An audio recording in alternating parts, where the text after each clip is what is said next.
দাসপুরে bike দুর্ঘটনায় মৃত এক, গুরুতর আহত আরও একজন। এমনই মর্মান্তিক ঘটনাটি ঘটেছে গোপীগঞ্জ সুলতাননগর রাজ্য সড়কের দাসপুর থানার চাইপাট হাটতলা এলাকায়। বাইক দুর্ঘটনায় মর্মান্তিক মৃত্যু হলো এক যুবকের, সঙ্গে আরও এক আরোহী গুরুতর আহত হয়। জানা গিয়েছে আজ রাত প্রায় 8:30 নাগাদ দুর্ঘটনাটি ঘটে।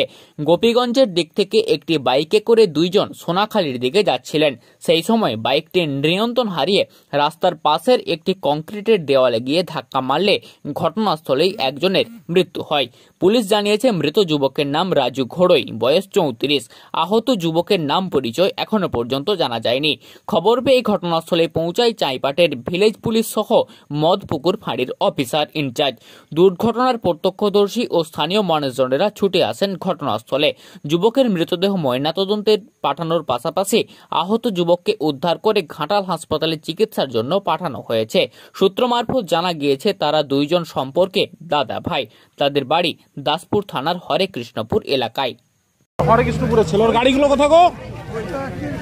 ওর গাড়ি কোথা? কোথায় যে মেরেছে? এই মন্দিরে মেরেছে।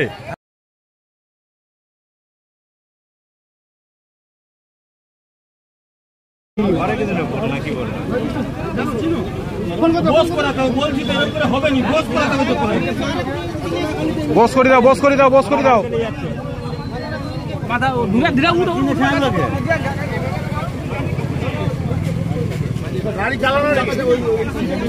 ও মানে গাড়ি নিয়ে দুজনেই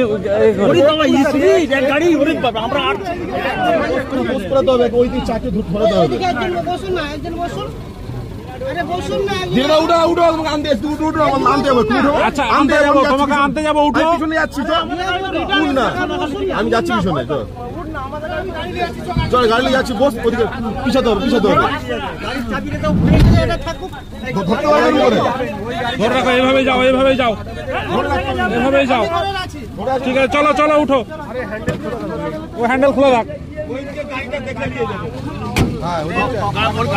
ঠিক আছে, কিচ্ছু হবে না, চলো চলে যাক, চলে যাক। ওর হরে কৃষ্ণপুরে ছিল। ওর গাড়িগুলো কোথা গো? ওর গাড়ি কোথা? কোথায় যে মেরেছে? এই মন্দিরে মেরেছে।